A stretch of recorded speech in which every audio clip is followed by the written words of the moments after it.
job and really spearheading this movement. We call it the Florida Agency for Fiscal Oversight, FAFO, these FAFO audits that are being done around the state for local governments. And he's going to talk about a lot of the findings, kind of these initial findings that they're doing. But before I turn it over to him, I will say, when we launched these audits, well, we started with state agencies and state universities, and so we're going to be rolling out some findings on the state universities very soon. There are things that need to be addressed. There's also some things, quite frankly, that they've done, I think, better than expected. So we're going to be rolling that out, and also different things that we've done with state government. But I think if you look at the state of Florida today, right now, the budget that we are operating under is less than the budget we operated under the year before, and that budget the year before was less than the budget the year before that. How many other states are doing that in this country? Not a lot of people. And so we've done what we needed to do to make sure that we continue to add to our rainy day fund. So when I became governor to now, we've more than tripled the state's rainy day fund. In fact, we're now at the point where we're not allowed to put any more money under Florida's Constitution into the rainy day fund. We've maxed it out, and that's good government. And honestly, there should be a limit, because you got to have a cushion for unforeseen circumstances, or even foreseen circumstances, because economy's cyclical. There's things that happen, but you don't want to just sock away too much money. We want a tax relief for people then, if that's the case. So we have that. We have a AAA credit rating on all major rating agencies. I think the federal government is AA minus. Some of our local governments are not great either, but we've been AAA across the board.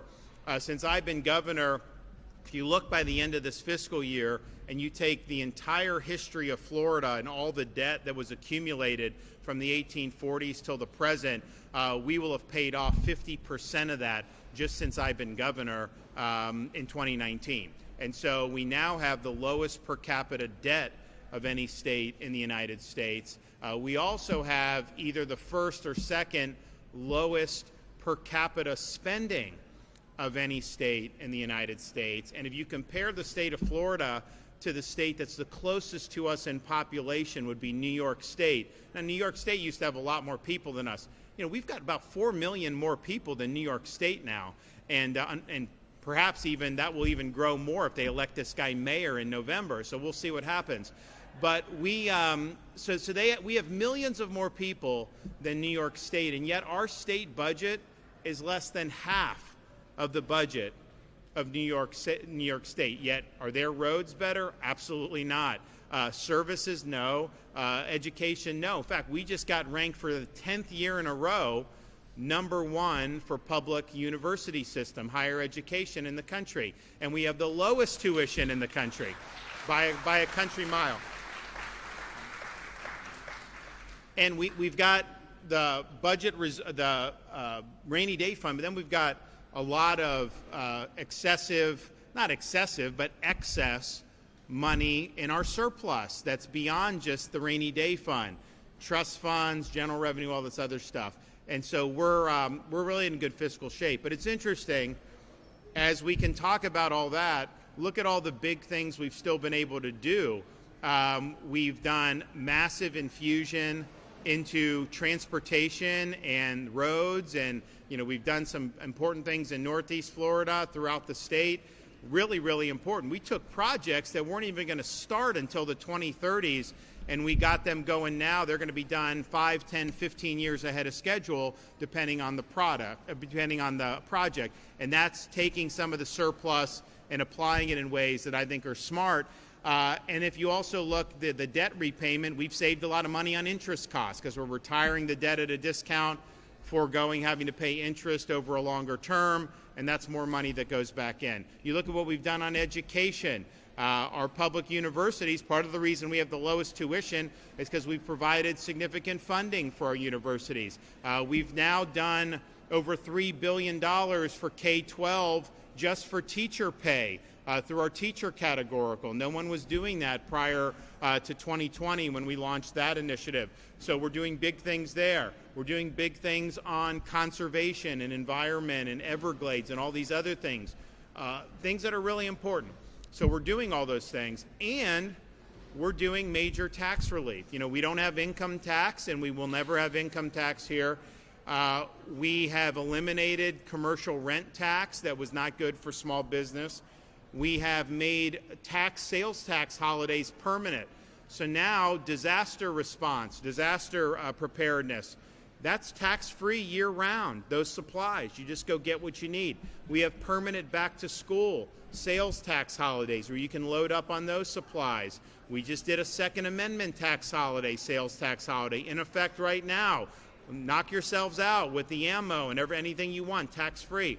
So we've been able to do all those things in record amounts. I think we've done $7-8 billion just since I've been governor. So we're doing all that, and we're proud of that. We're going to keep it going. We got more in the hopper that we want to do. But you know, if you talk to folks, nobody that I've talked to is really complaining about taxes at the state level. They appreciate the tax relief. They appreciate no income tax. What they're being squeezed by are taxes at the local level with the property taxes. And if you look what's happened, and not just in Florida, this has happened nationwide. Since COVID, you've had a big increase in property values. Obviously, we've had a period of significant inflation nationwide. In Florida, it was kind of compounded because during COVID, the minute somebody was fed up with wherever they were, we were the first state people thought to come to, because we did it a lot differently and people appreciated that. And so that was another factor. So you have folks who bought a home, maybe they bought a home 10 years ago for $350,000. Now they're being told the home's worth $900,000. Well, what does that mean? They got to pay more property tax on that. Now, they didn't sell it for $9,000. They're just being told it's worth that. That's typically not how you do taxation. You know, taxation is if you do a transaction, then there may be a tax on that. But to say that you have an asset and before you've sold it or disposed of it, they're just going to tax you on a higher value, that's basically an unrealized gain. That's what Kamala wanted to do with the stock market when she was running. Remember, she said, we're just going to tax your, so you buy, your 401k goes up and you got to pay more tax. You couldn't do it. You couldn't run an economy like that. So property tax is kind of this aberration where people are hit, not even for making a transaction, just because all of a sudden market conditions have changed. Now, they're not as quick to downgrade the value of your property when the market goes down. It's kind of a one-way ratchet. But what's happened is people are having to pay more, even if you're not raising millage. They're still having to pay more because the assessments have gone up. And so we are leading the effort. We got to get the legislature to put it on the ballot because it's local. It's not something the state can do on its own right now. To do the property tax overhaul so that people, one, can stay in their homes. I mean, we have elderly people that are having to sell their homes because they can't afford to keep paying the property tax. And it's like, well, you know, you need service, you need all that, but like for 50 years, you're just supposed to just keep. When does it end? And it doesn't end for folks. So people are having to do that. That's wrong. But then also younger people in this country are being priced out of the American dream. I mean, you look at how much more expensive things are today from what they were 5 years ago.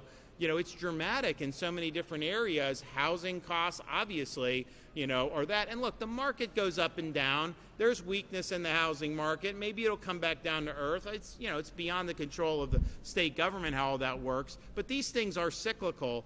But for the last 4 or 5 years, it's been very difficult. Wouldn't it be good to have young families be able to purchase a home and get relief from those property tax, so they're not having to fork over $2-3 grand a year for that? So there's a lot of positives that will come to that relief. And so people will say, oh, you know, you can never do that, you can never do that. And I think what they're showing with what Blaze is doing, with what our teams are doing, is to show, well, wait a minute. You know, we've got places around this state like Broward. They haven't really had population growth on net, but they've had a 60% increase in their budget over the last 4 or 5 years. Why do they need 60%? Why should you pay more or have to keep doing this on property tax so that they can increase budget 60%. So I think what we're showing is, and here it's just natural. This is a natural thing with government. A gusher of revenue comes in because the values are going up, and some of these locals actually raise millage on top of that, which is wrong, but they did do that. So you have a gusher of revenue coming in, and what do politicians do with that revenue? I can tell you they don't do what we did at the state level and pay down half the debt. That's not what they typically do. They typically spend it, and so then the spending goes up. And we don't want people to have to continue to be in this property tax situation simply to fund the increases in that. Especially your personal residence, right? People say, oh, what about Airbnb? Fine. I want Florida residents in their home to be able to own that and have that be meaningful without having to continue to pay rent for the government indefinitely. So what the DOGE is doing is really showing there's a lot of room for an overhaul here, particularly with local governments, and we just want to make sure that taxpayers are being respected. And I listed the statistics about the state of Florida, how our budget, was more last year and less and more the year it's gone down, how we're paying off debt, tax cuts, all this stuff. But yet we're still doing it with our universities, we're doing it with our state agencies, because, look, if we can find other ways to do things, we want to make sure we're doing the best that we can for taxpayers. But let's just be clear, nobody is being pinched by higher taxes at the state level. We've cut taxes dramatically, and we'll continue to do that. But, we're running out of taxes to cut in Florida at the state level. That's why I really want to get these property taxes and deal with those at the local level, because I think that is the best way that we can provide relief for people throughout the state of Florida. And so to talk about some of the findings and some of the things that his team and our team have been working on is Blaise Ingoglia. He's been chief financial officer now for a few months, and I don't think anybody's made more of an impact in that role in my lifetime in Florida than he has since he's been in there. He's been a real bulldog on all these issues, really standing up for taxpayers and working to pave a way so that we have meaningful property tax overhaul in the state of Florida. And I appreciate what he's doing. I knew he'd be very strong on it because he had been very strong on as a state senator. All the things people talk about in Florida, all these big wins that we've put on the board, he was behind most of those as a state senator, particularly on the immigration. They just, DHS just announced Florida leading the way by far on arresting criminal aliens and illegal aliens of anywhere in the country, working with them. And that wouldn't have happened without people like Blaise fighting for that in the Florida Senate. So I appreciate what he's done. I appreciate what he's doing. And he's worked very hard on this, and he's got a lot to say. So come on up, buddy. Thank you, sir. Can you tell me when to unveil that? Governor, first I want to thank you for your leadership on this issue. If you've ever paid attention to the governor's career, you would notice that the governor is in tune with what grassroots people, everyday Floridians, are feeling. He's always a year or 2 years ahead of the curve. He understands what's going on in our community so much to the point that he starts talking about it way before other elected officials ever do. And this is just another in the long lines of one of those issues, particularly a pocketbook issue, that has been creeping up on us over the past 2 years. I had the pleasure of having a conversation with the governor a couple of years ago, and the governor said, look, property taxes are starting to get out of hand, aren't they? And I said, as a builder, yes, I can see that. They absolutely 100% are. Now, how does he know that? It's because he's listening to everyday people. He's on Twitter, he's on Facebook, he's listening to people, and he's understanding that people are getting priced out of their homes, and we do have an affordability issue here in the state of Florida. One, because everyone wants to move here because Florida is the freedom state and there's opportunity here. But the other is because governments have become reckless and going wild with our tax dollars. So, Governor, thank you for being ahead on this issue, just like you have been ahead on many other issues. There are some good friends we see in the in the audience today, School Board Member April Carney and Councilman Nick Howland. Thank you for coming here. I really appreciate that. So, our office has been going around doing these FAFO audits or calculations over the past couple of months, just trying to explain to people how your local government is taxing you to the hilt. We think that they are excessively spending and wastefully spending to the tune of billions of dollars. Now, your local governments are going to come out and say that, no, we can't do that because we're going to have to cut fire, we're going to have to cut police. That is just absolute BS. So let me explain the methodology and how we're going to get to these numbers. The first is that we went back to pre-COVID numbers in 2019, and we found out what the government budgets were. And then we indexed every year for inflation and population and a government inefficiency factor, and we figured out what the budgets should normally be in today. And then we compared it to what it actually is. And the numbers are absolutely astounding. Now, this is all publicly available information, right? It's in their own budgets.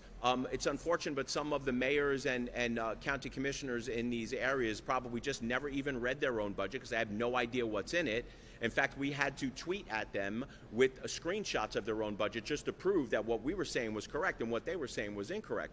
But these numbers are astounding. In Orange County alone, $190 million of this year's budget is wasteful and excessive, way past what it should be with inflation and population, right? And that's assuming that they're not running efficient. You could probably cut way more. In fact, our number for Orange County is probably closer to $230 million. The city of Jacksonville, $199 million worth of wasteful and excessive spending. I'm sorry, Donna Deegan, you're saying that you can't cut, you need every dollar. The taxpayers disagree with you. Hillsborough County, $278 million worth of excessive, wasteful spending. Alachua County, $84 million. We were in Broward yesterday unveiling their number, $189 million of wasteful and excessive spending. Waste and excess that you, the taxpayers, are footing the bill for.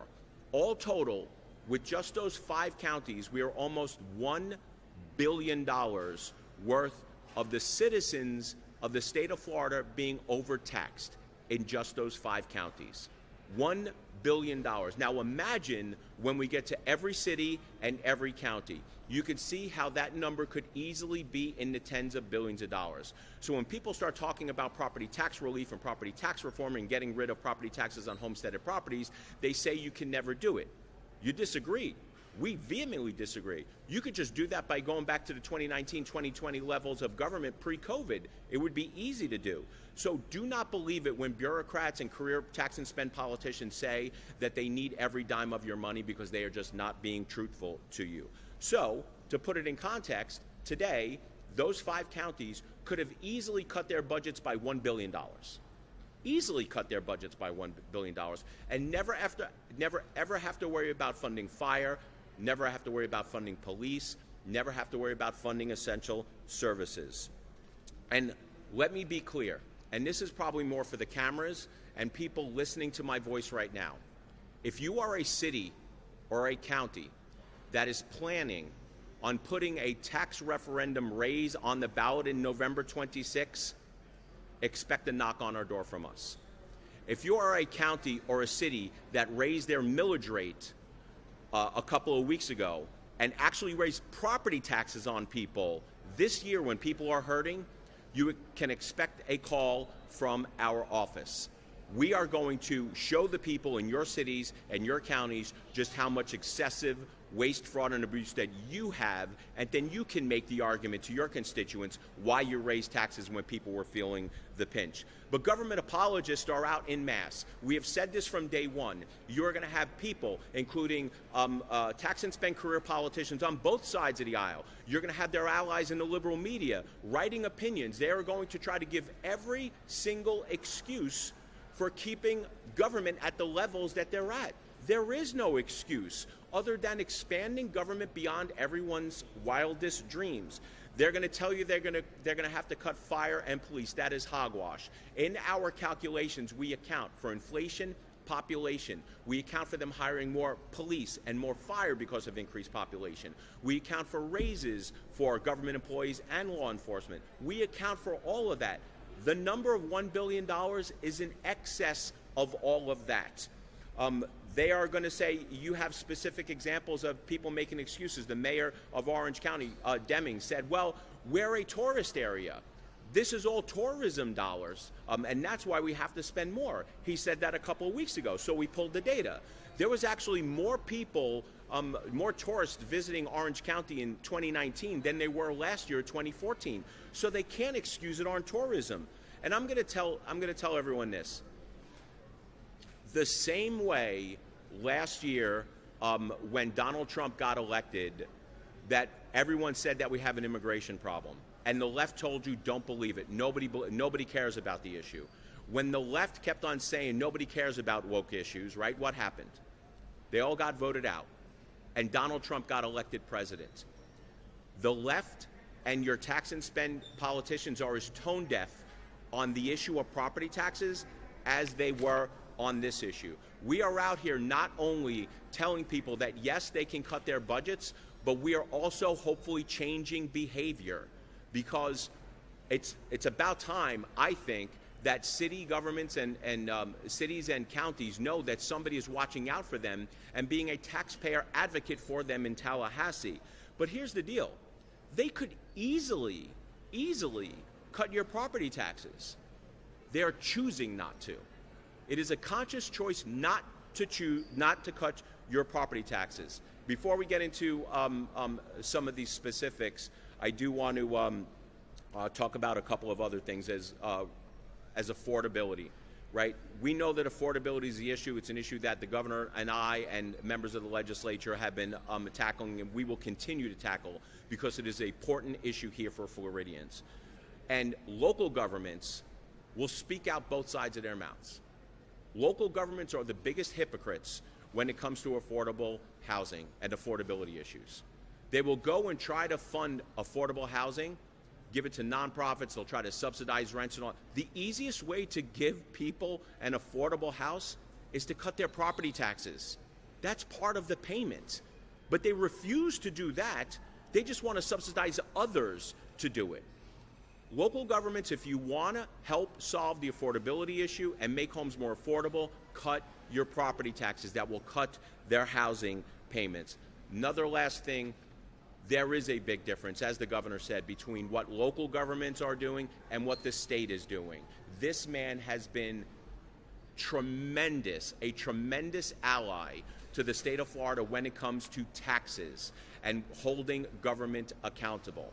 Not only have we socked away money year after year in the rainy day fund so we can go out and rebuild our communities after hurricanes, build the roads faster and quicker and better than ever before, but in addition to that, every year in the legislature, I was in the legislature for 10 years, we used to sit around and think of ways that we can give back the money. We're always looking to cut taxes. Every single year, we file what is called a tax package, which is tax cuts for everyday hardworking Americans. Ask yourself this question.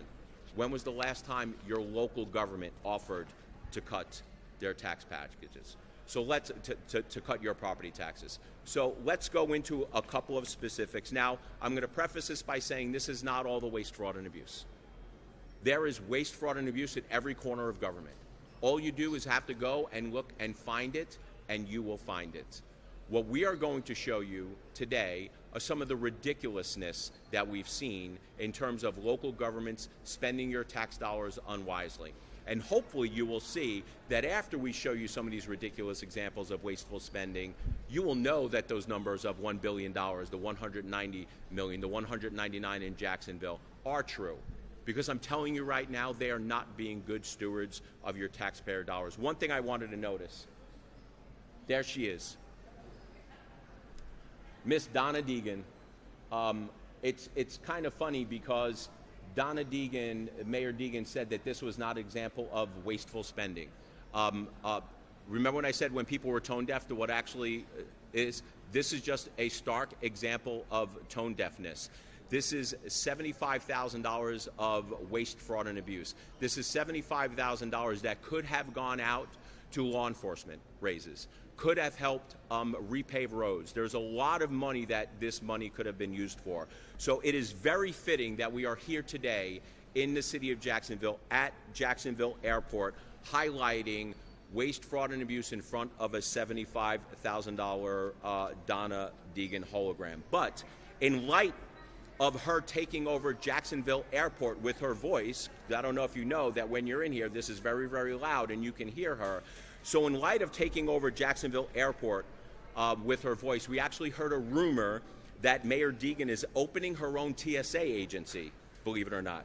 So we took the liberty of making her logo, her new logo for her new TSA agency. Governor?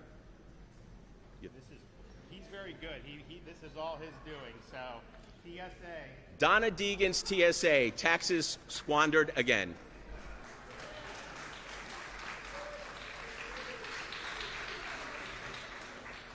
In the city of Orlando, there is a poet laureate program that uses your tax dollars to pay poets to write poems. So in an effort to save taxpayer money, we wrote a couple of them for free. Roses are red, violets are blue, our property taxes are high because of you. We actually made a much larger one, so we'll go over that right now. It's called The Mayor's Purse. Donna waves the ribbon, the budget takes flight. Millions are scattered, gone overnight. A city still waiting for roads to be mended, but checks keep on flowing, quite never ended. The people keep asking, where does it go? The coffers run empty, yet taxes still grow. In the halls of the city, one lesson is clear. Wasteful spending echoes year after year. Thank you, Ms. Donna. Another example, in Orlando, they are paying almost $70,000 for hot yoga classes for employees for free in the middle of the day. I wonder how that conversation goes. Hey, Sheila, are you going to the taxpayer-funded hot yoga class during the day when you should be working? Namaste. Did you get it? City of Orlando employees are provided with training on microaggressions and advanced energy equity, whatever the heck that means. I think it should be considered a macroaggression to hear how much of taxpayer funds are being wasted year after year in local government. The city of Orlando is paying almost $500,000 to count trees. To count trees. Maybe they're trying to find the money tree.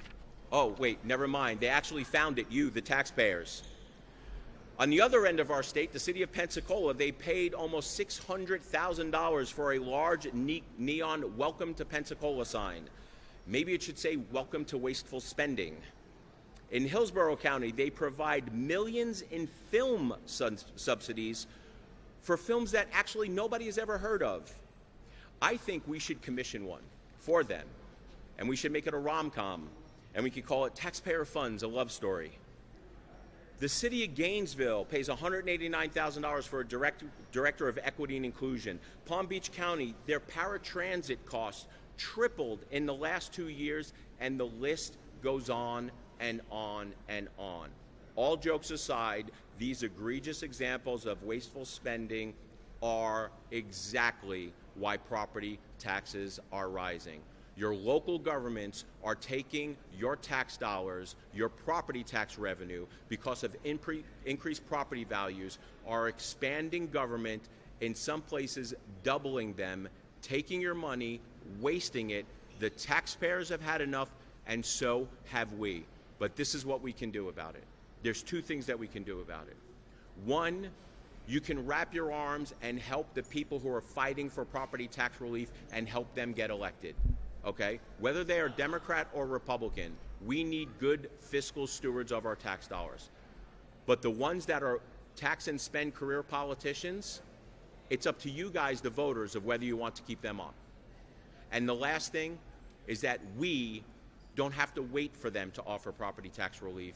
And with the governor's leadership, with what we're doing in the legislature and the legislative leaders, we're going to offer true property tax reform that will appear on the November 2026 ballot. Governor, thank you for your leadership. I'm happy to continue this mission with you.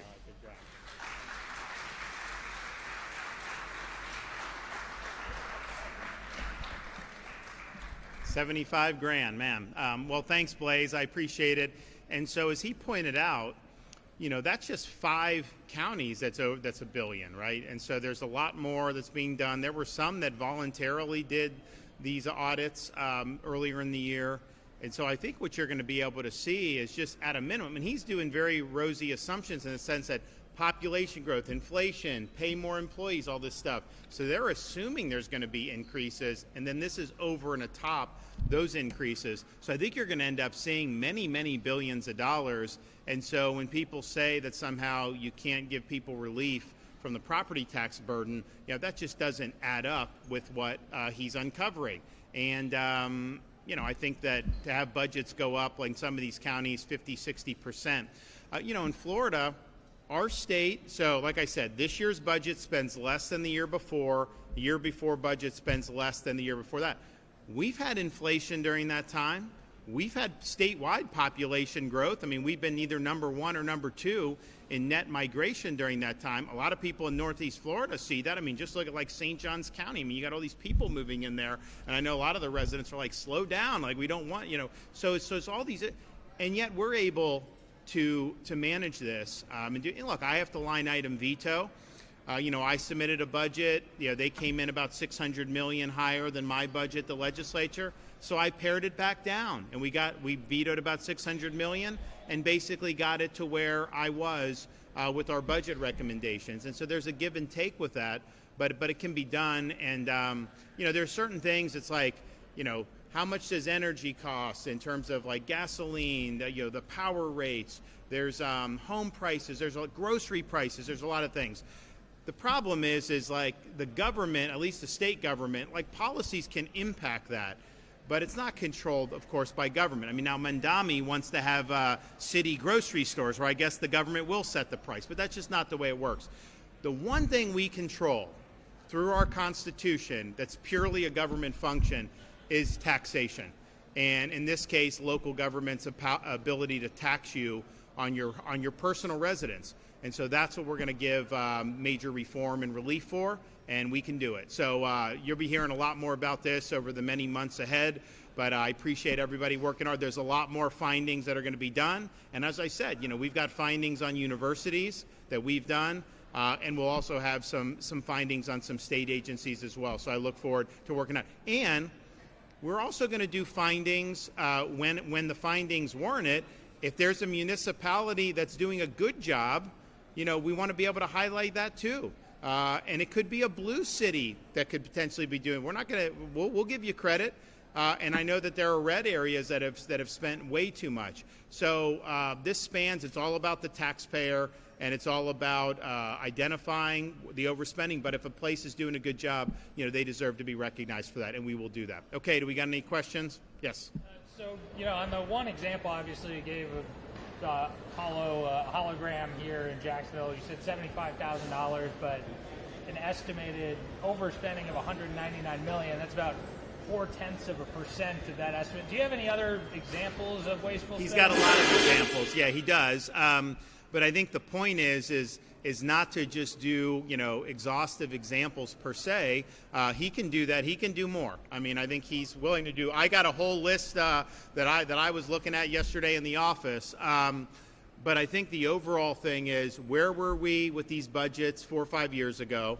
Even if you program in population growth, even if you program in rising costs, even if you program in pay and salary and benefit increases, even if you program in, which Blaze is doing, you still have spending on top of that. Now, if they can point to, hey, that's spending that if we didn't have that, you know, you'd be in a world of hurt, then they should do that, right? I mean, that's a fair argument to make, but I don't think a lot of them are making it. They're basically just saying we have no other choice. And when you hear some of the explanations, like the tourism in Orlando, it's not as high as it was pre-COVID. I mean, it's higher than it is in a lot of other parts of the country, but not higher than pre-COVID. So, okay, so if that's your justification, why were you able to get away with a budget less than that 4 or 5 years ago? Of course you can do it. Of course you can. So the question is, what are we trying to do?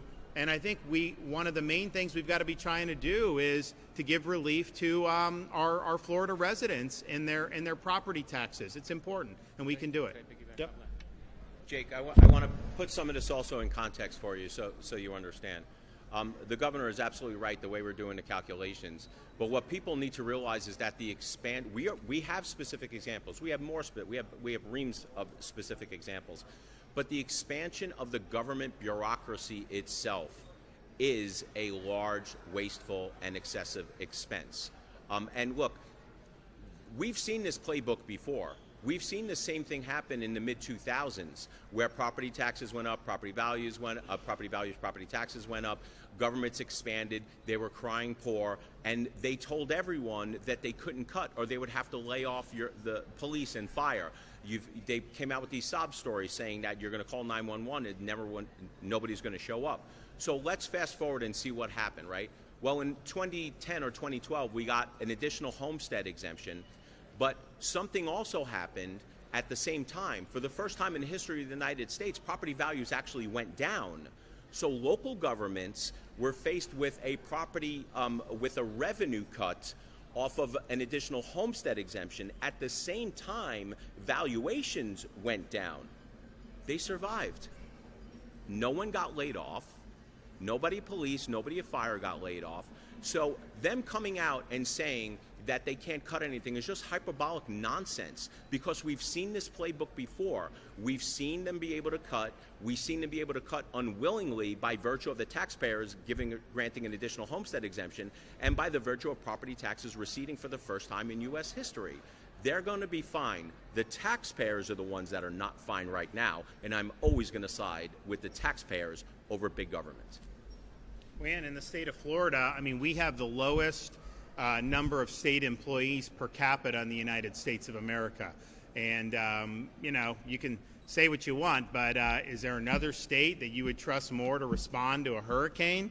Is there another state that you trust more? I mean, we rescued people from Haiti, for Pete's sake. In 2024, we rescued people from the Middle East. I mean, we've done a lot of stuff above and beyond what most people would think would expect government to do, and we're happy to do that, but we're doing it with a small footprint, so that can be done, and we want to make sure that that's kind of the expectation. Yes, sir.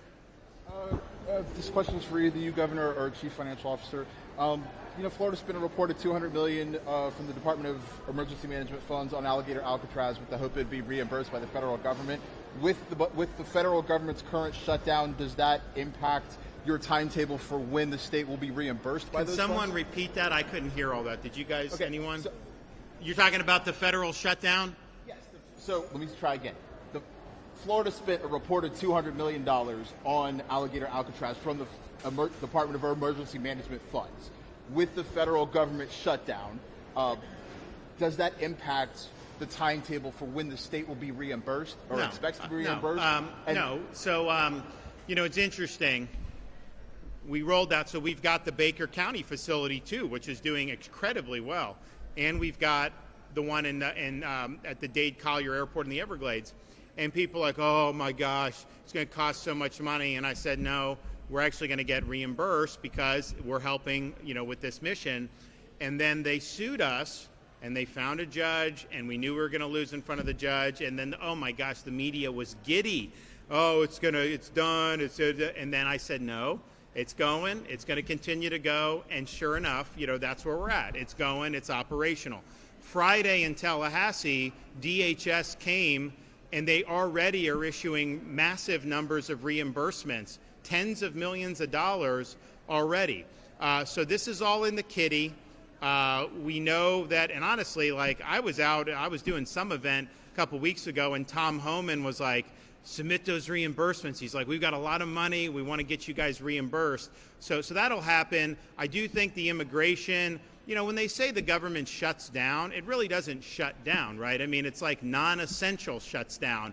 I think why do we have non-essential government? It should either be essential or not. But that's a discussion for another day, right? I mean, it's just kind of ridiculous. So you have the immigration mission is obviously an essential function, and so they're going to continue operating those flights. We've got 5 flights leaving from the Baker County with those folks a week now, and we've got similar going down in South Florida. And so these are folks coming in, processed, staged, not kept there forever and a day. The job is to be kind of a staging ground so that the feds can bring them back to their home country. So we'll get that, and this will be resolved at some point. I mean, it's kind of just the typical DC theater. Our Congress has got a lot of issues. I see somebody like Chuck Schumer. If you don't believe in term limits after watching Chuck Schumer, I don't know what to say. We need term limits for these guys. There should be a balanced budget requirement for them because, they're arguing over this, but honestly, neither the House or the Senate are actually reducing spending, which the federal government needs to do because they're spending too much. So, but it'll be resolved at some point, and I have no doubt that the checks, will be flowing. So that's all ready to go. We'll be able to handle all that. I don't think there's going to be a problem. And again, this is what we said going into it. I still think, people, and the amount of money they talk about is usually inaccurate. They used to say it cost $400 million to open it. It did not. And they just pick and choose kind of like, there'll be a contract for like a year, which may or may not last a year. They'll add up all this stuff. So they play those games. But we knew we were going to be reimbursed. But here's the thing. I love how the media will say, well, how much does it cost to house a detainee? They never ask, what's the cost of illegal immigration? How much does it cost schools? How much does it cost hospitals? How much does it cost the criminal justice system, our jails, our prisons if people are committing crimes? What's the cost to families that have been victimized by criminal aliens? They never talk about those costs. And so what we're doing, yes, we're going to get reimbursed, but we're saving costs on our society by enforcing the rule of law. And so what we're doing is leading the nation. We're doing the right thing. We also have zero tolerance in Florida for attacks against any law enforcement, but particularly ICE personnel. You try that here, you're going to have the book thrown at you, and you're going to regret that you didn't do it. Florida's not Portland. That's not how we roll, and we respect and protect the people that enforce the laws on our behalf. Yes, sir. Can you say what specifically the change you want to see in the property taxes when it comes up for a vote next year? And would it cover as well school taxes, which are part of the property tax bill? So we're working on the exact proposal, and the reason is because it's got to pass the legislature by, I think, 2/3 to get on the ballot, and then it requires 60% of the voters for approval. And so we want to make sure that we've got a product. I'm not just doing this to just go around and crow about property tax. I want to see something big enacted. That's the whole goal. So we're doing that. We've got numbers, we've got language, we're doing that. So that will happen. You guys will see that in due time. What I've pointed out, though, is I view it differently between a Florida resident with their primary resident that's a homestead and that being tax-free versus investors who own these Airbnbs, snowbirds, all those other stuff. I'm focusing on the Florida resident. I'm focusing on people being able, to own their own home without being squeezed by the property tax. So that's always our focus. And not only that, it's like, okay, these local governments that tax, they tax Airbnb, they tax the snowbird properties, they tax commercial. I think there should be protection to say, okay, if you're doing that, then you talk about schools and police, you should only be able to spend on police, fire, schools, and the things that matter. Don't let them tax, even a snowbird, don't tax that and spend it on this, okay? Don't tax it and spend it on dropping $200,000 for an equity officer. Do it for schools, do it for law enforcement, do it for fire. So I think that there's actually ways where you can do a proposal that's going to guarantee a strong stream of revenue to the things that we really, really care about. So all that, we've got, and we've been talking about this for a while. It's not going to be voted on prior to November of 2026. The only way we could get it on earlier is if we got 3/4 of the legislature to set a special date for they're not going to do that, right? I mean, if they did it, if they would be willing to do it, we could do it. So it's going to November 26th. So we really have to get it passed and on the ballot, prior to the primary cycle being done in August. And so I'm not saying we're going to wait that long, but we could potentially have a special session on property tax right in the middle of the Republican primary season in July or August. Imagine that. I don't think a lot of these guys would want to vote the wrong way then. But it's interesting, when they know the voters are watching, they tend to govern themselves accordingly. So we've got runway. We want to make sure we do it right, but I want to make sure it's something that actually sticks. I think the things that if you look at Florida, how we've approached our stuff, we don't just go out and do. We know there's going to be roadblocks. There's always roadblocks. These judges that we always get. There's a handful of courts we know we'll lose in, but then we win on appeal. So we work on that. There's other things. But we want this stuff to stick.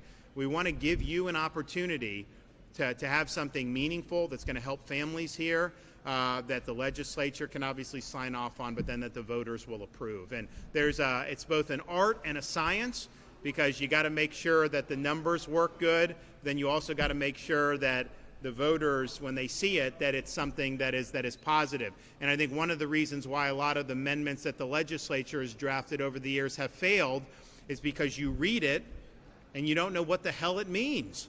It's like written in legislative, bureaucratic speak that normal people don't talk or write like that. And so you got to write it in a way that I think resonates with people. So we're working on doing that as well. Yes, sir. There was a law passed this year that you signed that expanded the appointments you can make on the Jacksonville Transportation Authority Board. Do you have a timeline for filling those vacancies? We work through appointments as they go. As you guys know, there's vetting that has to be done on all this stuff. So, there'll be some names that, this person applied or this person's great. And they may look great on paper. Then it's like, all right, well, they've got like 4 DUIs. Or, all right, well, I can't appoint you, right? I mean, or they did this or something. So they got to go. They got to vet folks, and so they're in the process of doing that. So when I get kind of a critical mass of folks that are that are available for that, then we go ahead and pull the trigger. But we've got a lot of appointments, and we do them a lot. And I think that I would invite. Not on this one and not on the airport here, because we do have some that are important. But if you look at the sheer number of boards in this state, I mean, it's so we would really like to see some of that streamlined. I think it could be a good government story to streamline. So now we have eliminated some of the occupational licensing, which was really just a barrier to entry. But we need to do more, and hopefully the legislature will do. They were not willing to go as far as I wanted to last year on the retrenching of some of this. But it's like, a lot of governors they want as many appointments as possible, like patronage. I don't want that. I want the government to operate sensibly and effectively as possible. And retrenching the number of appointments, I think, would actually be good government.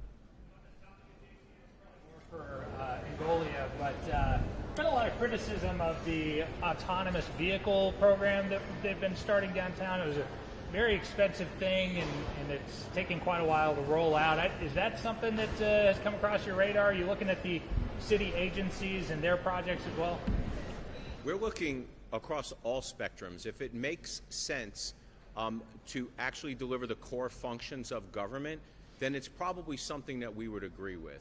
But the problem is that government starts getting stuff that they're not supposed to be involved in anyway. Look, the first rule of government, function of government, is to protect its people. That's why the very first thing that they need to fund is your fire and your police departments, right? But then there are other things that they have to fund in order to just keep the operation going. But the problem is, and what it sounds like, it is a symptom of a much larger problem, is that they have all this extra money and they can put all these extra superfluous programs in there that are probably not a good use of taxpayer dollars. So I think voters would be absolutely surprised and shocked if they knew that a portion of their property taxes, that they go out and they work 40 hours a week is going to be paid for stuff like that. So everything is on the table when it comes to right-sizing a government and delivering a superior product. In the private sector, we try to deliver the lowest unit cost at the lowest cost and deliver a great product, right?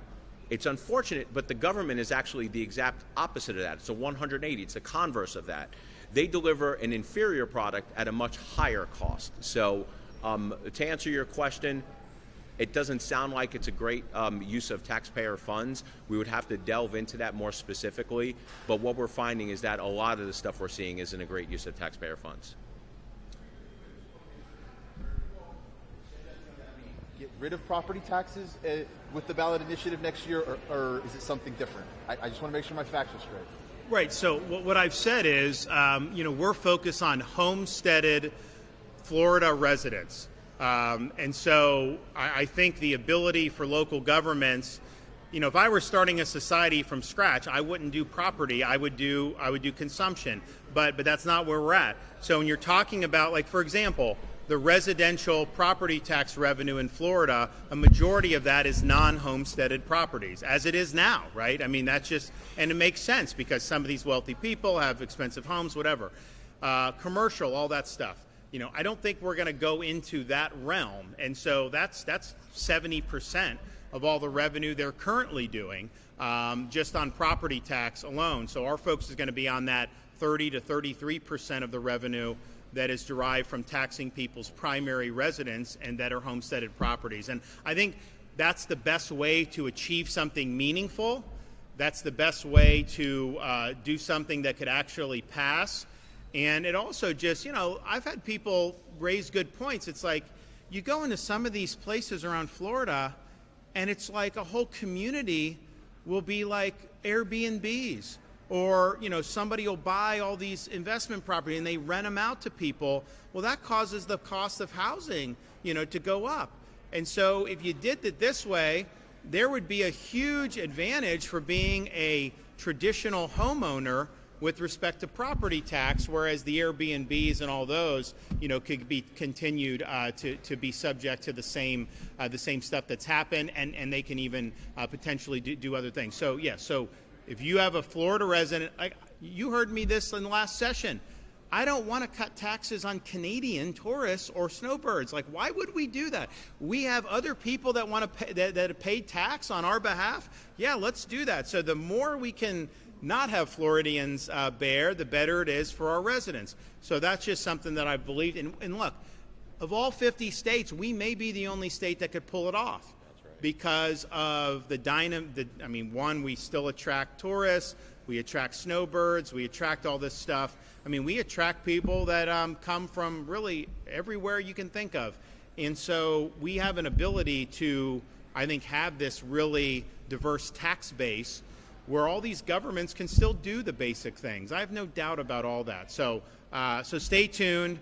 There is going to be a good proposal. I do think it's going to get great support in the legislature, and we'll be very public about that. But we do have because I can't get this done on the ballot until November 26th. We have time to do it really thoughtfully and everything like that. All right, we got a big weekend coming up in the state of Florida. Do we have any Florida Gator fans here? Okay. They got a chance to redeem the season against Texas. Arch Manning coming to town. At the beginning of the season, that was the game I marked on my calendar. I'm like, man, I got to go to that game. It just hasn't worked out as well, in Gainesville this year. So the other game, do we have any Florida State fans here today? We've got some Florida State. So we've got Miami coming to Tallahassee, which if Florida State had beaten Virginia on Friday night, this would have been the biggest game in the Sunshine State in a long time. Still a big game. I think Miami's very good.